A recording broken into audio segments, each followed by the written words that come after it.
Yeah, what are you going to do with the digital twin? Now that you have a digital twin, what are you doing with it? And how is it adapting? How is it used? So that's more than half the battle. Having all of these data gatherers and every manufacturer that makes electronics has a wireless way of connecting to so many different things. So now I have this thing that I'm calling a digital twin. What am I going to do with that data? Growing a business requires a holistic approach that extends beyond sales and marketing. This approach needs alignment among people, processes, and technologies. So if you're a business owner, operations, or finance leader looking to learn growth strategies from your peers and competitors, you're tuned into the right podcast. Welcome to the WBS Podcast, where scalable growth using business systems is our number one priority. Now, here is your host, Sam Gupta. Hey everyone, welcome back to another episode of the WBS Podcast. I'm Sam Gupta, your host and principal consultant at digital transformation consulting firm Elevate IQ. Digital twin has been around for a long time, but is it just a marketing hype? Is it just a fancy term for data gathering? What are the core challenges digital twin solves? Is that supposed to help overworked maintenance departments and extracting stories from each machine? Could it help in reducing waste and improving product quality? These are the questions you will have if you are in the process of exploring a digital twin for your organization. In today's episode, we have our guest, Chris Harris, who discusses the importance of data gathering for manufacturers. He also provides insights into how every machine has a story and how much you can learn from these stories by collecting and analyzing data. Finally, we discuss the nuances of digital twin and how that could help manufacturing maintenance departments become proactive and efficient. Let me introduce Chris to you. Chris Harris is a mentor, coach, entrepreneur, process industry veteran, and patent holder. Following a 20 years engineering and installation career at a custom conveyor manufacturer, he founded and continuously enhanced WPR services. The company's primary product is a suite of hardware and software, including vision and voice-enabled devices and connected devices that assist customers in addressing, solving, and planning for various challenges in today's manufacturing environment. With that, let's get to the conversation. Hey Chris, welcome to the show. Thanks, Sam. Thank you very much. Appreciate your time and the ability to talk here. Of course, and we are super excited to have you as well. Just to kick things off, do you want to start with your personal story and your current focus? Yeah, I've got a 25 plus year experience in manufacturing. We were a conveyor manufacturer, and I got to install equipment in a variety of demographics as well as industries, and learned from that and created a product line today that are in retrospect of what I learned as a road warrior and somebody there in a factory with how to handle the data gathering that's needed for manufacturers. Okay, amazing. So obviously we are going to be digging a lot into the data gathering aspect and how we can make the shop floor far more intelligent than we commonly see in the manufacturing world. But before we do that, we have a standard question for every single guest that comes onto the show, and that is going to be your perspective on growth. Chris, what does growth mean to you? Growth means to me the ability to expand not only what I'm trying to do with my products, but also the data gathering techniques that I've started with and put forward to how data gathering is done. And that would be a good growth platform to have. Okay.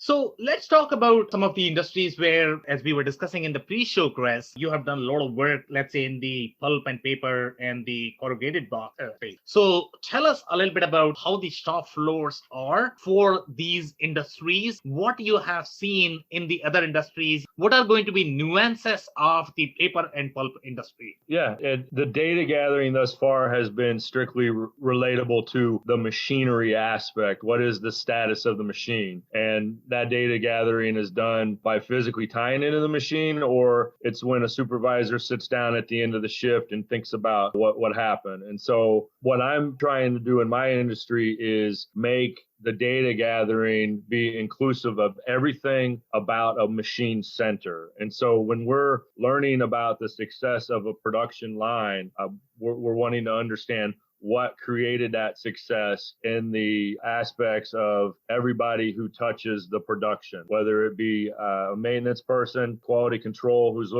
trying to get all of that information out of one platform into the decision makers to analyze that. Okay, so when we look at data gathering, obviously data gathering could mean a lot of things to different audiences. So here, I believe that you are talking about slightly more operational data and the shop floor data as the product is moving through the production line, and you are talking about data gathering directly from the machine as opposed to inputting this data, let's say in some sort of ERP system or whatever system they might have on the shop floor to be able to gather this data. So tell us a little bit more about what data gathering means to you and why is it different from what manufacturers may be doing at this point of time on their shop floors. Yeah. So the data gathering for me has always been to be a wedge and to bridge into an ERP. So many softwares out there for a production facility are done from the outside into the machine. And I'm taking the whole idea from the inside of the machine and working back into the front side. A lot of that sales on the front end and databases that are empty, ideas that we in a perfect world want to get all this data. And I'm coming at it going, here, this data is possible to get, this is not, or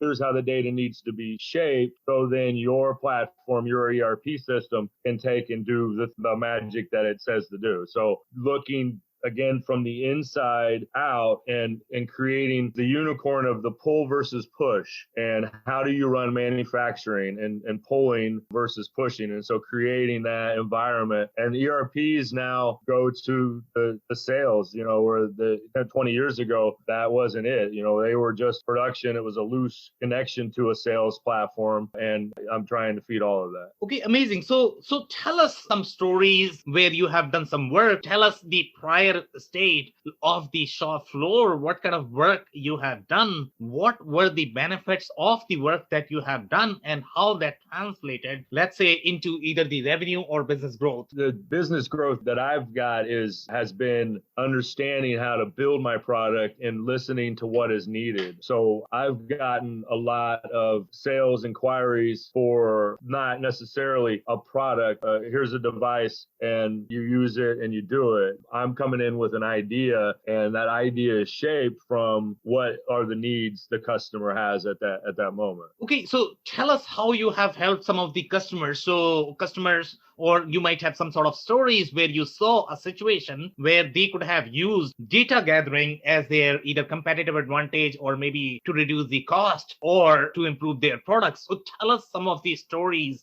from that perspective. Data gathering, with material, it seems to be raw material usage and scrap. Those from a manufacturing, those are the primary datas that every manufacturing process is wanting to do. Reduce scrap, make the most out of their raw materials, and then ship something. And so data has been limited to just that type of thing. I'm trying to grab data for other departments, not just production or other cost-saving revenue avenues than just raw material and scrap and then shipped product. And so how can I have a platform that is able to implement it and be able to touch all of the different departments to justify ROIs in a variety of ways? So when you talk about the scrap, right, is this scrap problem going to be in every manufacturing shop floor, or is it limited to specific industries? You got somebody in a CNC mill shop is putting scrap metal pieces all around for based on how they're doing pass of their CNC work. So, there's a lot of facilities that have scrap pizza dough. I worked in a facility that was just sweeping pizza dough off the floor. And so I've seen with working with conveyor and conveying material from one side of the plant, the entry of raw material and the exit of finished goods, I've seen that there are a lot of parallels with wanting to do scrap. And because a lot of industry do that, other industries say, let's make our business model on reducing waste and whatever that is and making the most out of the materials that we have coming in. So in your experience, let's say if you talk about scrap, and in my experience, a lot of manufacturers don't even track that. Sometimes they are simply going to have scrap as the production output. They don't even do the production costing. So how are they going to know how much scrap they are producing? So in your experience, do manufacturers track the scrap always?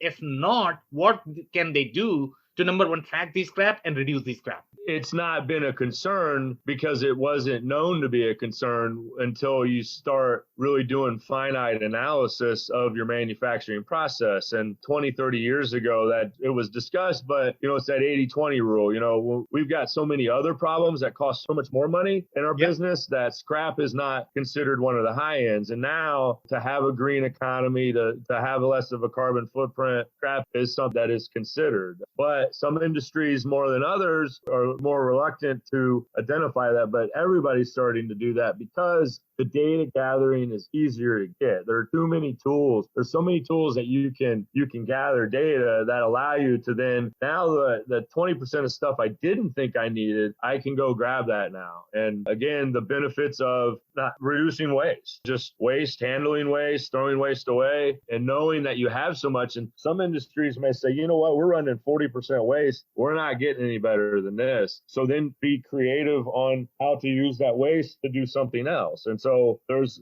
analysis that's being done slowly but surely that you see in the news.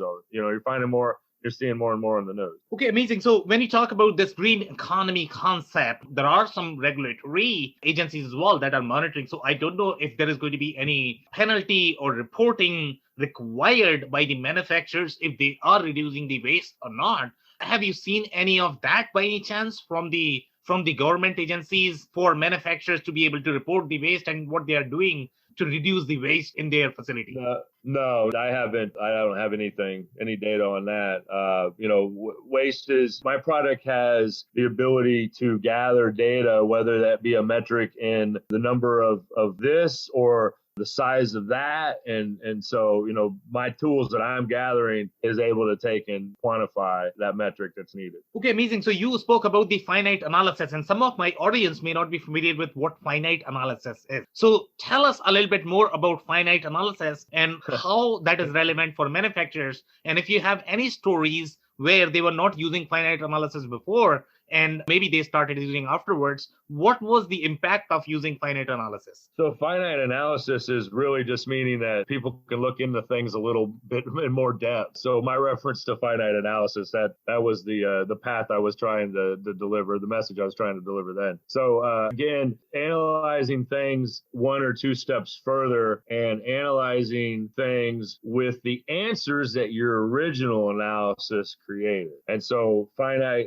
and it has to do with the tools to be able to even analyze that, the computative power to analyze that allow you to use words like finite analysis. Okay, so give me some example. So let's say if I was not using finite analysis before, and maybe I did not have enough depth, but now I may be using finite analysis, and maybe I'm going to have depth. So let's say if I'm the pulp manufacturer here, Chris, okay, and I am trying to take advantage of finite analysis on my shop floor. So what kind of insight am I going to get on my shop floor that I did not have before? More data.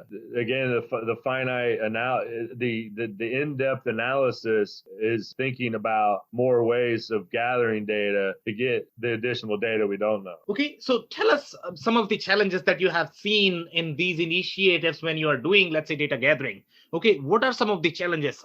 Do you find that the machines that you are interfacing with, are they modern enough to be able to get the data from those machines? What kind of preparation is required? Do we need to upgrade the machines? Do we need to put any sort of sensors before we can get the data from the machines? So let's say if I take you to a manufacturing shop floor, Chris, what would be your approach, recommendation, the steps that you are going to take in order to get the appropriate data that you need to be able to provide the insight to be able to grow the business? Yeah, every machine has a story to tell, and every factory floor has a story to tell around the machine, from raw materials in, effort out, and cameras and audio data gathering from those two can extrapolate that data. A lot of people are taking an old machine that is mechanically inclined to run production, but don't think that you can update its technology of telling a story to get to a device because of primitive ways of running a machine. But every machine has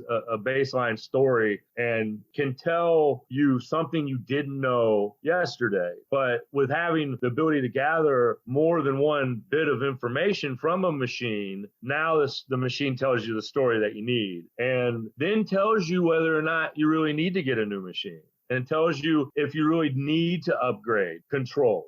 But it starts with knowing what is root cause and what is it that we're trying to fix. Okay, so you mentioned that every machine has a story to tell. So tell us one story, and probably the last machine that you interfaced with that rocked your world completely, that was really fascinating for you to be able to find, that probably you were not expecting when you started your process.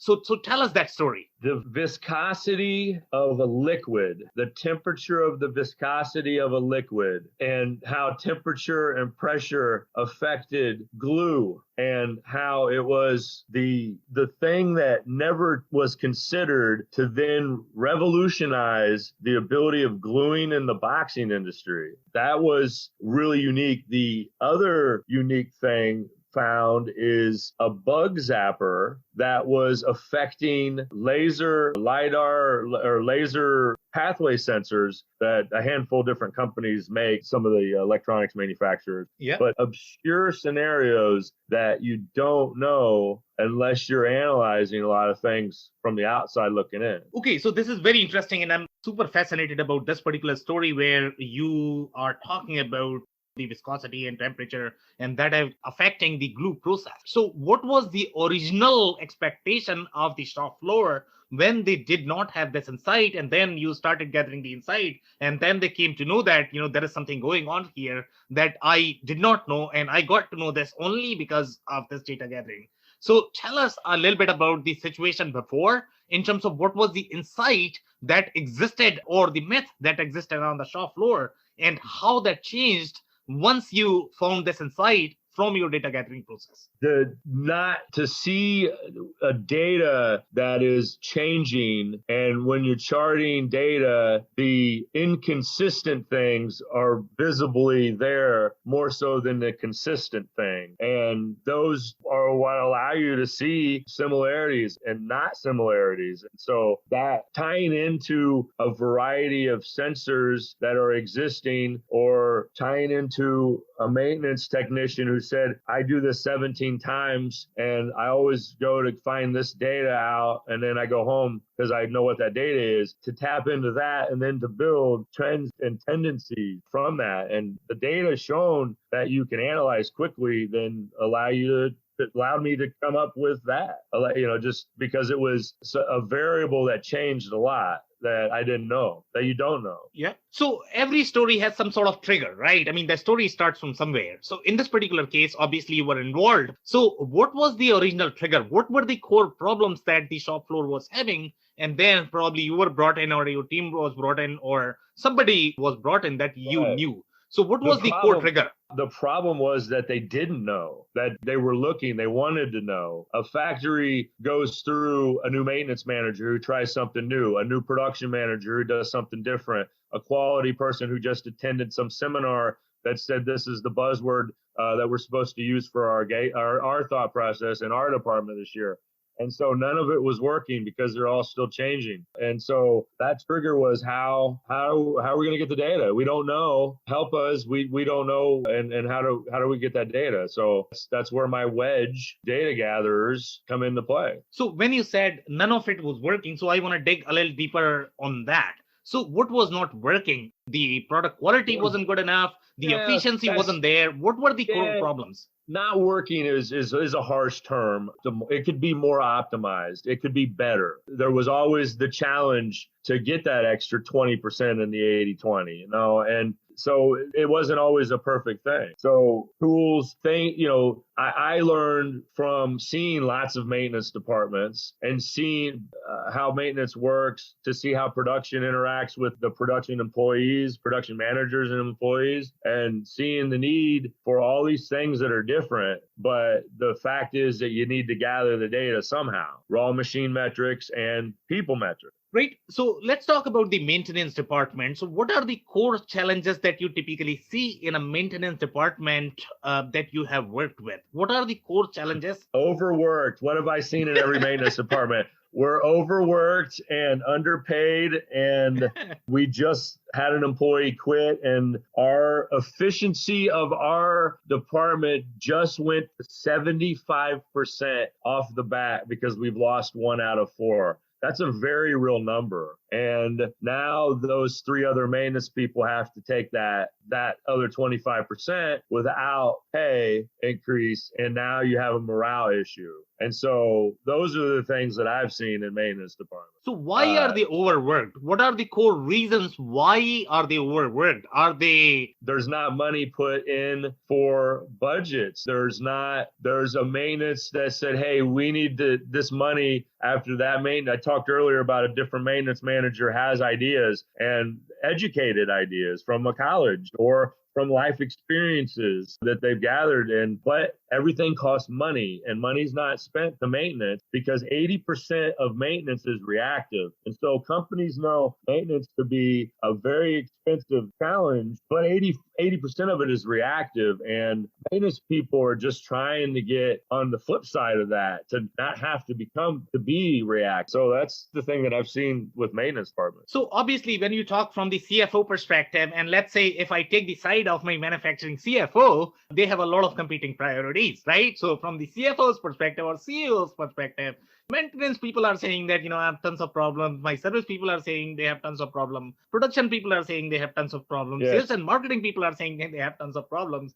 So it's not easy of a life of a CFO if you think about it. So in your experience, let's say if you were to make some recommendations to a CFO. And again, the goal of this exercise is going to be to create some sort of ROI so that whatever I'm spending today, either I can spend less because that's what CFOs care for. Right. Sam, you just said it. The CFO is hearing from the quality department, I have problems in every department. And so I'm coming in from a product to understand that every one of those people have problems, but none of their problems are easily tended to because they don't know what the problem is. They know there is a problem, and they even may know that what the problem is, but to be able to take and chart what is required to fix it, take more of an in-depth of the data gathering. And that's where I'm coming in, is tying into each of these departments and being able to get the data to take the pains away from that person. And it starts with talking to that person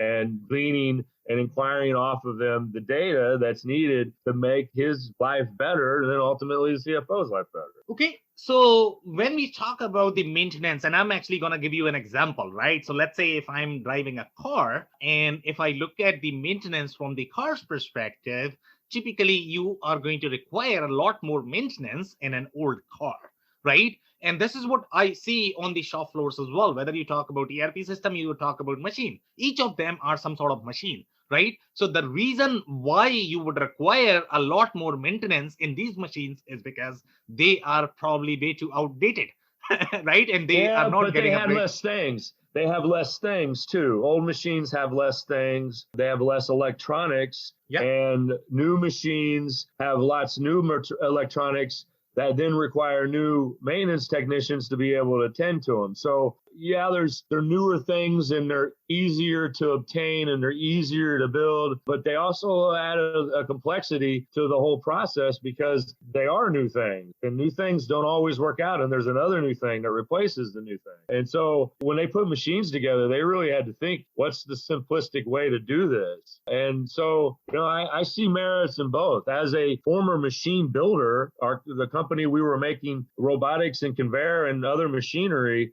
I've seen the migration with new stuff, old stuff, and I'm 50-50 based on what the situation. Every situation's different. And knowing the analysis that needs to be done tells you whether or not you're on this side of the 50 or that side of the 50. And those are things that my product can do ahead of time to justify, how a machine performs. What's the problem? What's the root cause? Is it that that the machine is broken down and the 4 operators hurt their foot because they kick it because they're mad that the machine is broken down? And all of it is because it's a mechanical nightmare because maintenance spends too much money on it.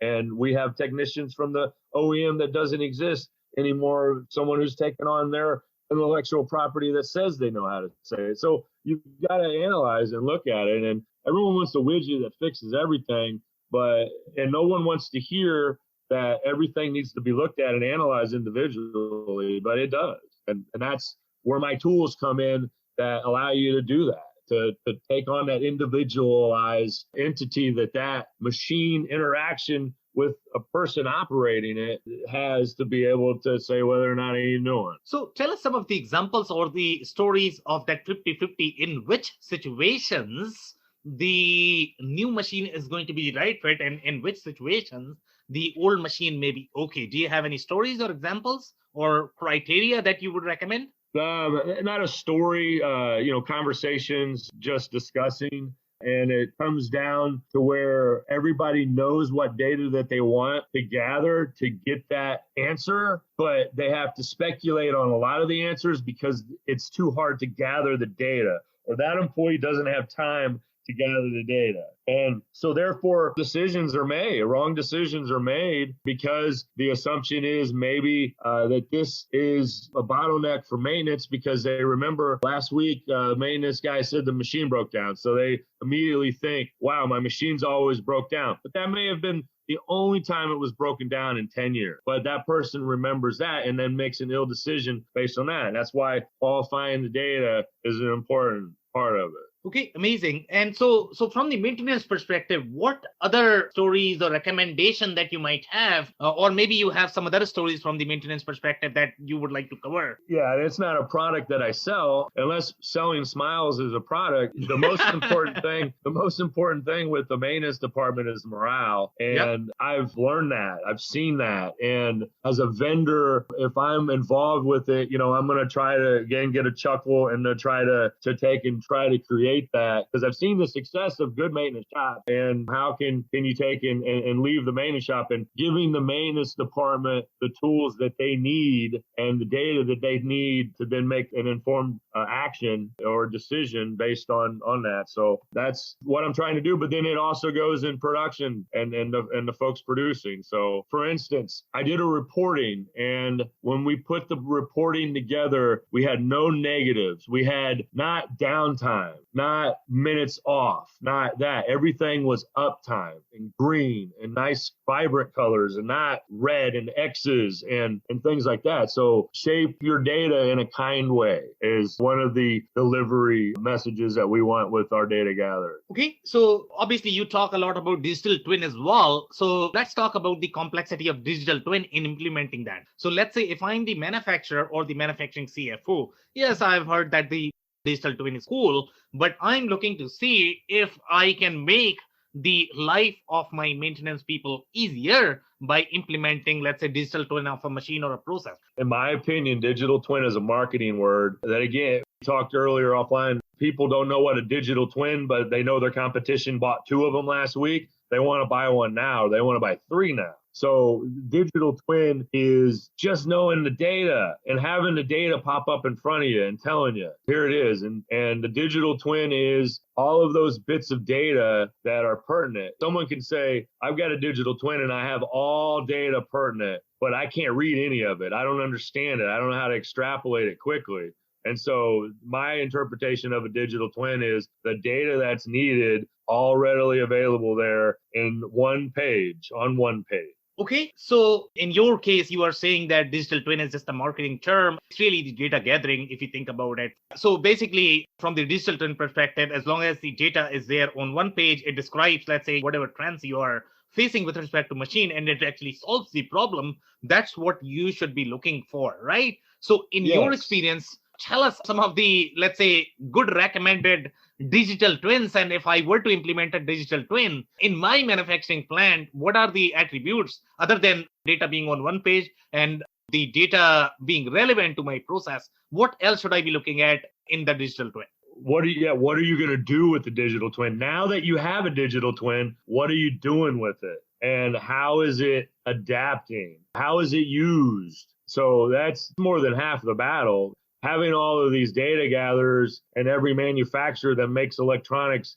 has a wireless way of connecting to so many different things. Now I have this thing that I'm calling a digital twin. What am I going to do with that data? So that's the whole digital twin 2.0. Okay, amazing. So that's it for today, Chris. Do you have any last minute closing thought? Some of my challenges with using vision and video and audio, there are people who feel an invasion of privacy with cameras, and the challenge of how to address that has been a subject that I've been working with to try to offer up these solutions that help manufacturing environments and bring a lot of smiles to employees' faces that then create a really good cohesive work environment. So the challenges with that, I love if you, Sam, if you have any further shows that may touch base on that, or if you've got topic or industry experts that know about that, I'd love to be able to participate on something like that. Okay, amazing. We'll definitely keep you in mind. And my personal takeaway from this conversation is going to be every machine has a story, and it's up to you how you want to craft that story